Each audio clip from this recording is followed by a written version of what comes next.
Hello, हाय, नमस्कार। स्वागत है आप सभी का एक बार फिर से आपके अपने परिवार मैथ्स बाय आरवी धनगर में।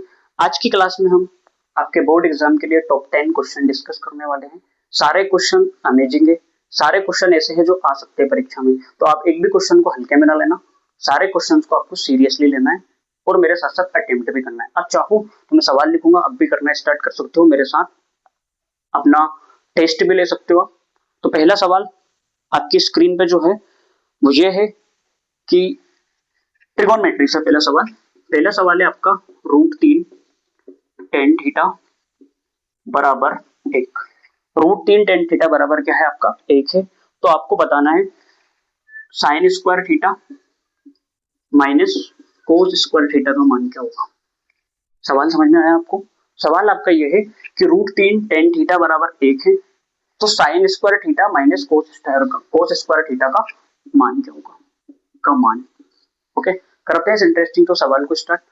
क्या है सवाल? Sir √3 tan theta is equal to 1। Tan theta बराबर क्या हो जाएगा? तो आप बोलोगे सर 1/√3।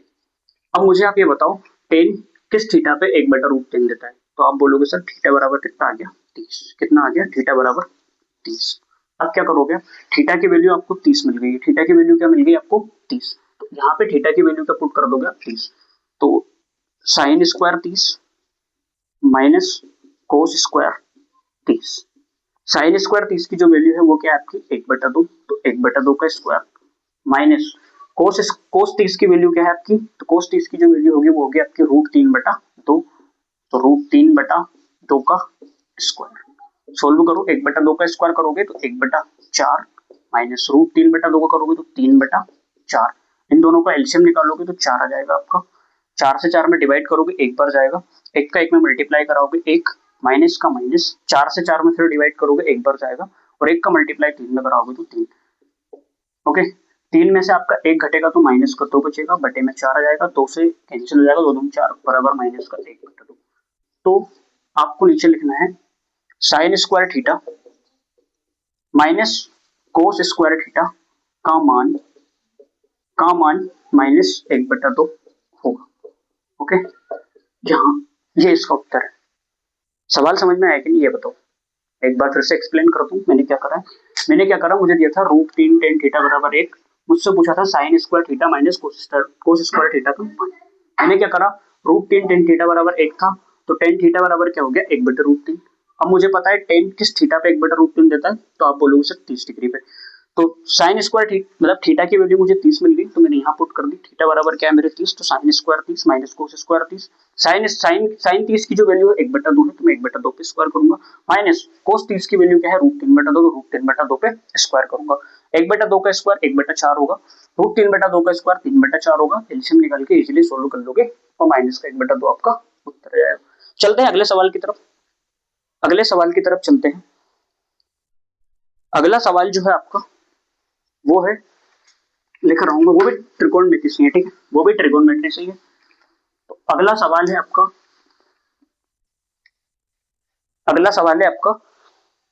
2 tan 30 बटे 1 प्लस टेन स्क्वायर 30। ये सवाल बड़ा ही मजेदार है, देखना कितना मजा आएगा।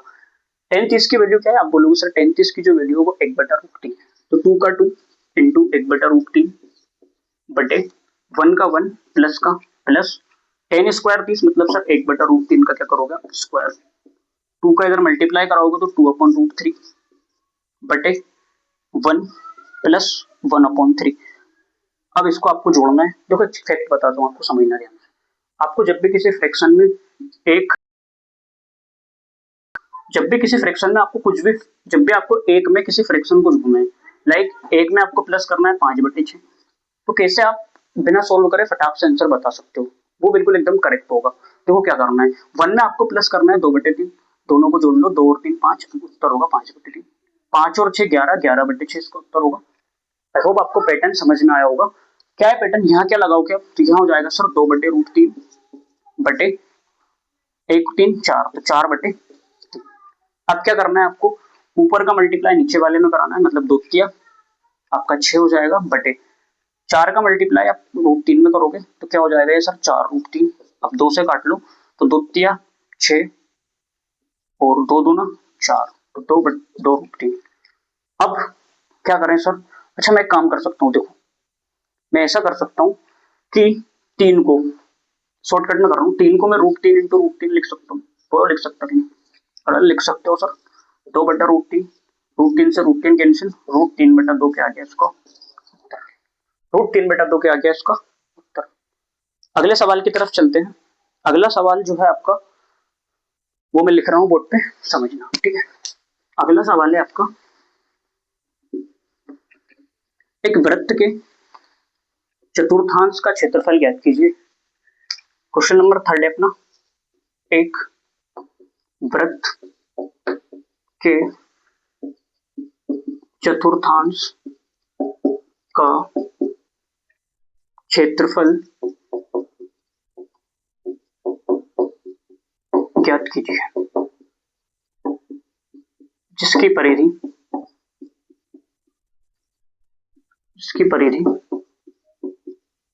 22 सेंटीमीटर है। सवाल समझ में आया कि नहीं, क्या बताओ? 22 सेंटीमीटर है। आपको क्या करना है डियर, सवाल में एक वृत्त के चतुर्थांश का क्षेत्रफल निकालना है जिसकी परिधि आपको कितनी दी उन्होंने, 22 सेंटीमीटर। तो देखो किसी भी वृत्त का जब आप क्षेत्रफल निकालते हो तो आपको जो चाहिए होता है वो होती त्रिज्या चाहिए होती है। क्या चाहिए होती है आपको? त्रिज्या। इसमें क्या आपको त्रिज्या दी है? नहीं दी है सर, हमें दी है परिधि। क्या दी है आपको? परिधि। तो सबसे पहले आपको क्या निकालना पड़ेगा? त्रिज्या निकालना पड़ेगा। तो वृत्त की परिधि बराबर क्या होता है? तो आप बोलोगे सर वो होता है सर 2/r। ओके, वृत्त की परिधि आपको सवाल में कितनी दी है? 22 सेंटीमीटर। तो ये 22 लिख दो क्या? 22 सेंटीमीटर बराबर 2 का 2 इंटू पाई की वैल्यू 22/7 इंटू r। ओके, अब ये इधर किसमें सर? ये गुणा में। इधर आके किसमें? अरे काम करो ना यार, काहे के पापड़ बेलना सर। 22 से 22 कैंसिल, क्योंकि उधर गुणा में, इधर आके भाग में हो जाएगा। अब 7 इधर गुणे में, भाग में है, इधर आके गुणे में जाएगा, 7 हो जाएगा। और 2 इधर किसमें? गुणे में, इधर आके इसके बटे में जाएगा। तो 7/2 सेंटीमीटर क्या आ गई? त्रिज्या। अभी आपने आंसर नहीं निकालना है, आपने क्या निकालना है? अभी वृत्त की त्रिज्या निकाली है, और वृत्त की त्रिज्या कितनी आ गई आपकी? 7/2 सेंटीमीटर। अब क्या निकालना है आपको? चतुर्थांश का क्षेत्रफल निकालना है। इसका मतलब क्या है? आपको क्या करना है? एक वृत्त को 4 भाग बराबर भाग में बांटना है और 4 भाग में से किसी एक भाग का क्षेत्रफल निकालना है। तो उसका जो फॉर्मूला बनेगा ना वो ये बनेगा। देखो मैंने क्या कहा आपसे, चतुर्थांश मतलब क्या होता है? किसी वृत्त को आपको 4 भाग में बांटना है और किसी एक भाग का आपको क्षेत्रफल निकाल के बता देना है, तो वही आपका क्या होगा? उत्तर। देखो तो मैं कहता हूं आपसे कि आपका एक वृत्त है, उसको आपने 4 भाग में बांटा और किसी एक भाग का आपको क्षेत्रफल बताना है। तो 1/4 इंटू पाई आर स्क्वायर। यहाँ क्या लिखोगे आप?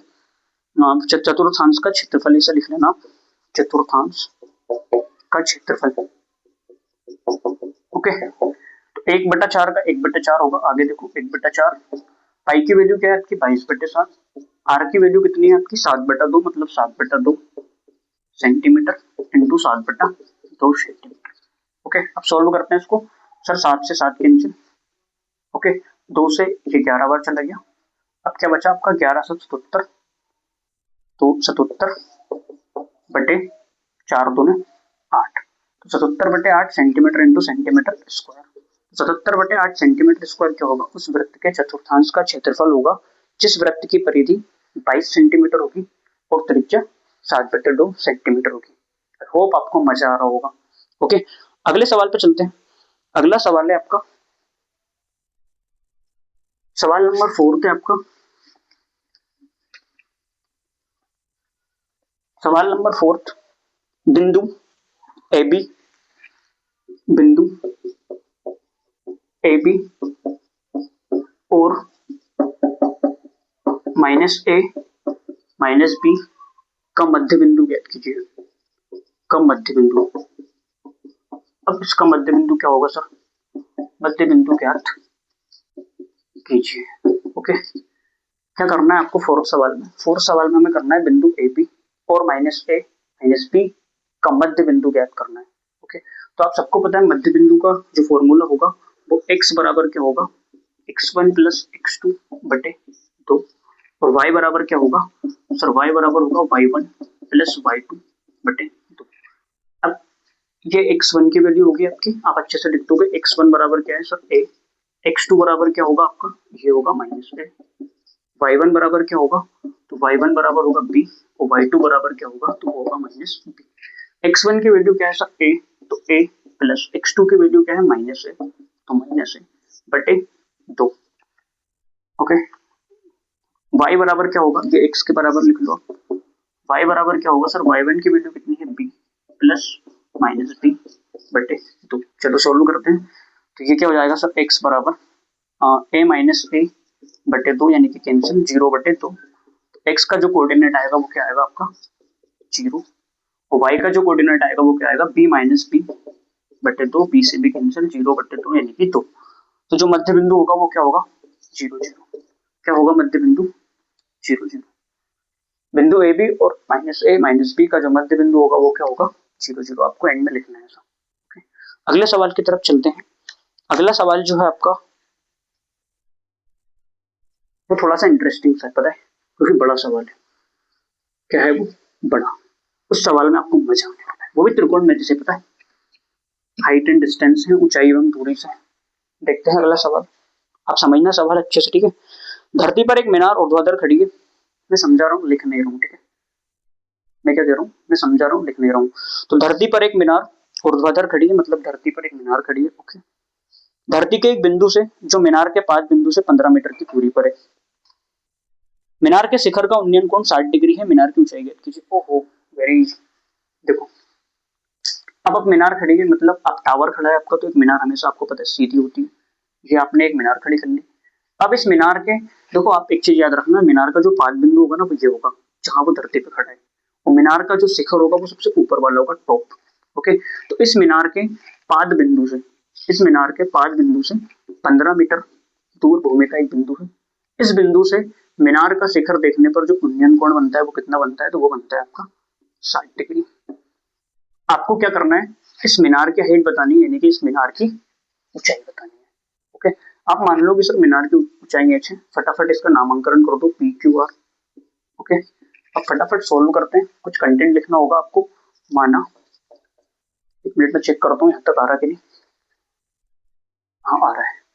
माना पी क्यू एक मीनार है, माना पी क्यू एक मीनार है जिसकी ऊंचाई, जिसकी ऊंचाई h मीटर है।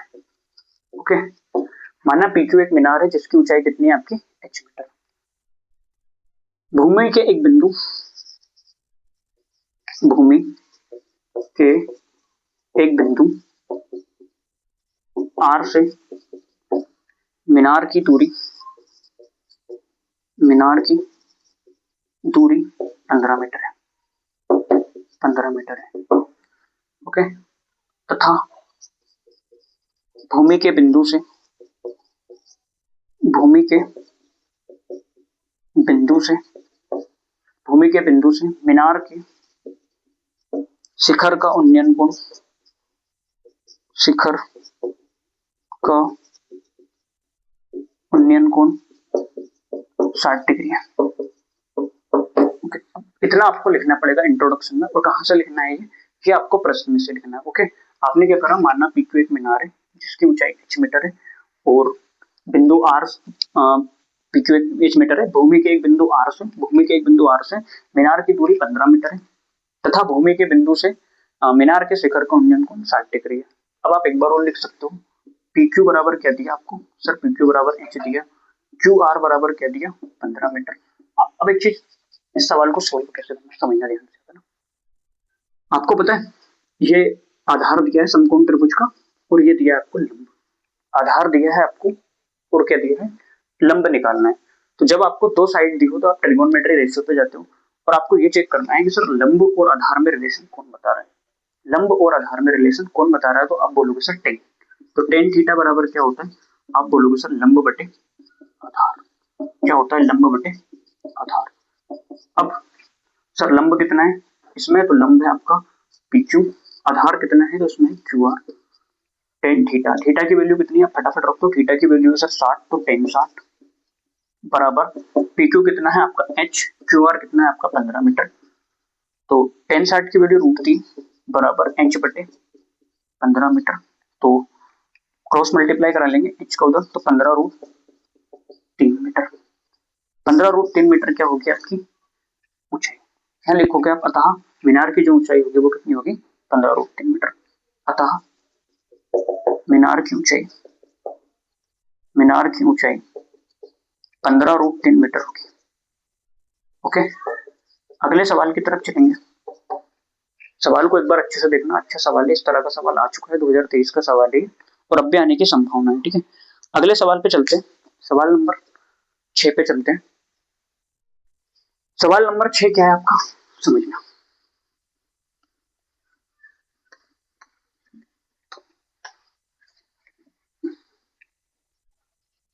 सवाल नंबर 6 जो है आपका वो है डियर, आपको पता है क्या दिया है, एक आकृति दी हुई है, मैं उस आकृति को बनाता हूँ। आकृति आपको ये दी हुई है, एक त्रिभुज दिया हुआ है ये वाला ऐसा, इसका नाम एबीसी है और ऐसा बोल दिया कि ये जो है इस भुजा के समांतर है, इसको नाम उन्होंने डी दे दिया है और आपसे पूछा है कि ये इसी क्या होगा। ए से लेकर डी तक आपको दिया है उन्होंने 1.5 और डी से लेकर बी तक उन्होंने आपको दिया है 3 सेंटीमीटर, सेंटीमीटर लिख लेना आप। और ए से लेके ई उन्होंने दिया है आपको 1 और आपसे ऐसा बोला है, इसी आकृति दी हुई है और उन्होंने आपसे बोला है कि डीई समांतर है किसके, बीसी के। तो आपको क्या निकालना है, ईसी। क्या याद करना है, ईसी। ईसी याद करें। सवाल समझ में आया कि नहीं ये बताओ। सवाल आपका ये है कि इस आकृति में डीई समांतर है बीसी के, डीई समांतर है बीसी के, एडी बराबर 1.5, एई बराबर 1 और डीबी बराबर 3, तो ईसी निकालना है आपको। ओके, इसी तरीके से करना है। ठीक है, एक्चुअल में क्या होता है, जब किसी त्रिभुज में एक भुजा के समांतर दूसरी भुजा होती है तो हम वहां पे आधारभूत समानुपातिक प्रमेय लगा लेते हैं। आधारभूत समानुपातिक प्रमेय को हम इंग्लिश में थेल्स प्रमेय कहते हैं। ओके, उसी के by the using of Thales प्रमेय we are going to find the answer of this question. Okay, so सबसे पहले हम क्या करेंगे सर, जब हमें त्रिभुज एबीसी में, त्रिभुज एबीसी ना एबीसी, त्रिभुज एबीसी में, त्रिभुज एबीसी में क्या है सर, डीई समांतर है किसके, बीसी के। तो आधारभूत समानुपातिक प्रमेय से, आधारभूत समानुपातिक प्रमेय से, ओके, आधारभूत समानुपातिक प्रमेय से कैसे यूज करोगे आधारभूत समानुपातिक प्रमेय का, आपको ई से निकालना है, आप इसी को x मान लो। क्या हो गया आधारभूत समानुपातिक प्रमेय, एडी बटे डीबी, एडी बटे डीबी बराबर होगा एई बटे 20, एई बटे ईसी के। फटाफट वैल्यू देखो, एडी की वैल्यू कितनी है 1.5 बटे डीबी की वैल्यू कितनी है 3 बराबर एई की वैल्यू कितनी है 1, ईसी की वैल्यू कितनी है x, क्रॉस मल्टीप्लाई करो तो 1.5x is equal to 3, x is equal to 3 बटे 1.5 और डेलो दोनों होता है 3, तो x इज इक्वल टू कितना आ गया 3। तो आप यहाँ अच्छे से लिखोगे बड़े ही प्यार से कि ईसी बराबर 3 सेंटीमीटर होगा। ओके, छठवां सवाल भी हमारा खत्म होता हुआ, तो हम चलते हैं 7वें सवाल की तरफ। क्या है अपना 7वां सवाल, 7वां सवाल है अपना एपी 34 32 30 प्लस का योग ज्ञात कीजिए। ओके ओके ओके ओके, 34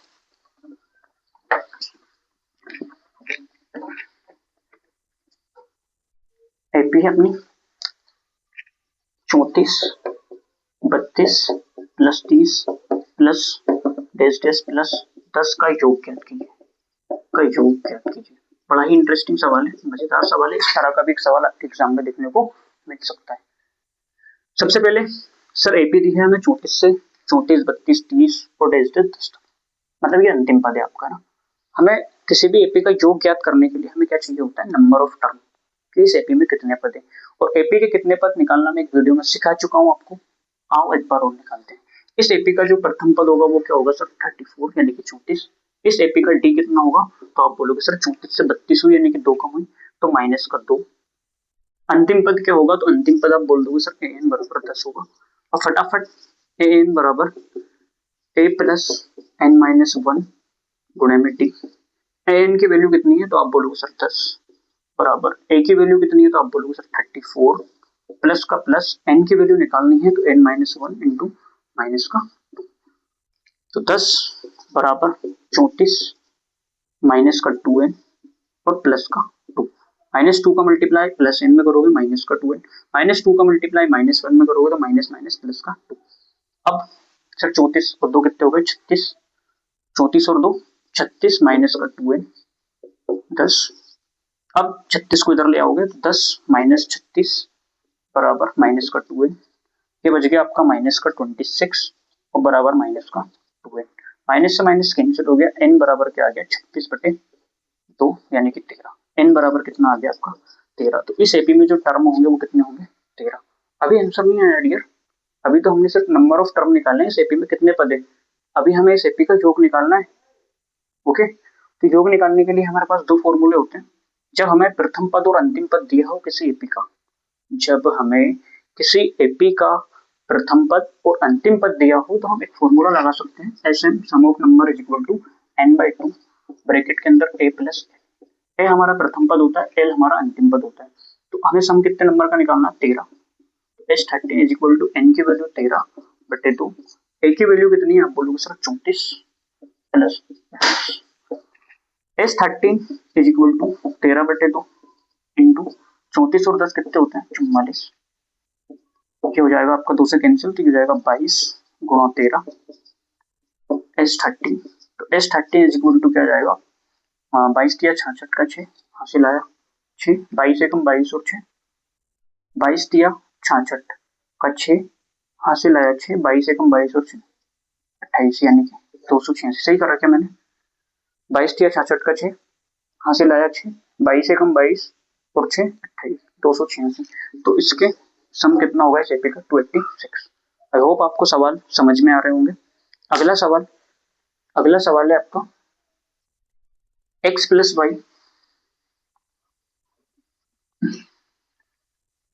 अगला सवाल x plus y is equal to 40, x plus Y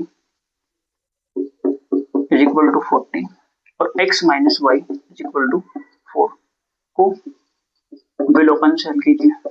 किससे हल करना है आपको विलोपन से। ऐसा नहीं आएगा सवाल, सवाल एक्चुअल में ऐसा आएगा कि x प्लस वाई बराबर 14, x माइनस वाई बराबर 4 को समीकरण निकाल को हल कीजिए। आप किसी भी मेथड का यूज कर सकते हो, विलोपन का करो या प्रतिस्थापन का। मैं यहाँ विलोपन का कर रहा हूँ, तो विलोपन का करने के लिए मैं क्या करूंगा डायरेक्ट इसको इक्वेशन 1 बोल दूंगा, इक्वेशन 2 डायरेक्ट दोनों को सोल्व कर लूंगा। y से y कैंसिल हो जाएगा, x और x 2x हो जाएगा, तो 2x बराबर 14 और 4 18, x बराबर क्या हो जाएगा 18/2 यानी कि x की वैल्यू क्या हो जाएगी मेरी 9 और जो y की वैल्यू होगी वो क्या होगी मेरी, तो x की वैल्यू कितनी है 9 प्लस y की वैल्यू निकालनी है तो बराबर 14, तो y बराबर 14 माइनस 9, 14 में से 9 आया तो कितना बच गया आपका 5, तो y की वैल्यू कितनी होगी आपकी 5। ओके, इसका आंसर आप वैसे भी निकाल सकते हो बिना सॉल्व करे, बट आप वैसे नहीं निकालना, आप ऐसे ही निकालना। कैसे निकालोगे वैसे, x ऊपर भी प्लस का है नीचे भी प्लस का है, तो इन दोनों को आपस में जोड़ लो, 14 और 4 18, 18 का आधा कर लो 9 x की वैल्यू होगी, y ऊपर प्लस का है नीचे y माइनस का है, 14 में से 4 घटा लो 10, 10 का आधा 5, ये आंसर है। ओके, अगला सवाल की तरफ चलते हैं हम। अगला सवाल तो ये लास्ट सवाल होगा, ठीक है, ये आखिरी सवाल है क्योंकि माइक डिस्चार्ज हो गया, ठीक है। अगला सवाल है आपका 8 के प्रथम 15 गुणजों का योग, 8 के प्रथम 15 गुणजों का योग ज्ञात कीजिए। तो 8 का जो पहला गुणज होगा वो क्या होगा 8 होगा, दूसरा गुणज क्या होगा 16, तीसरा क्या होगा 24, ऐसे करके आप 8 का पहाड़ा कितनी बार लिख लोगे 15 बार, मतलब n बराबर कितना हो जाएगा आपका 15, n बराबर कितना हो जाएगा 15 और d बराबर कितना हो जाएगा आपका सर 8 और नंबर ऑफ टर्म 15 है, d 8 है आपका और पहला पद भी क्या है आपका 8, तो आप डायरेक्ट इसका निकाल सकते हो। तो S15 इज इक्वल टू क्या होगा n/2, फॉर्मूला चेंज होगा 2a प्लस n-1 गुणा में t। फटाफट value S15 is equal to n की वैल्यू कितनी है 15, 15/2 ब्रैकेट के अंदर 2 इंटू 8 प्लस n की वैल्यू 15 है, 15 में से 1 गया तो 14 गुणा 8, सोल्व करो। S15 is equal to 15/2 8 2 16 plus sir 8 चौके 32 का 2 हासिल आया 3, 8 और 3 11, तो S15 इज इक्वल टू 15/2, फटाफट जोड़ो इनको, तो 8 ये हो जाएगा 8 ये हो जाएगा 2, 128।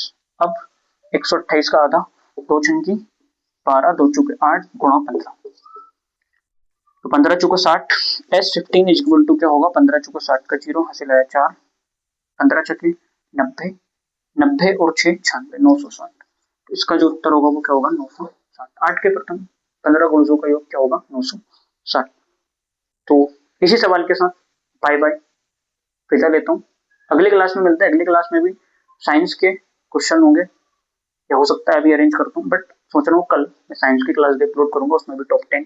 इंग्लिश की भी क्लास अपलोड करूंगा और हिंदी की भी। ओके, हिंदी की मैं भी ट्राई करूंगा, ओके।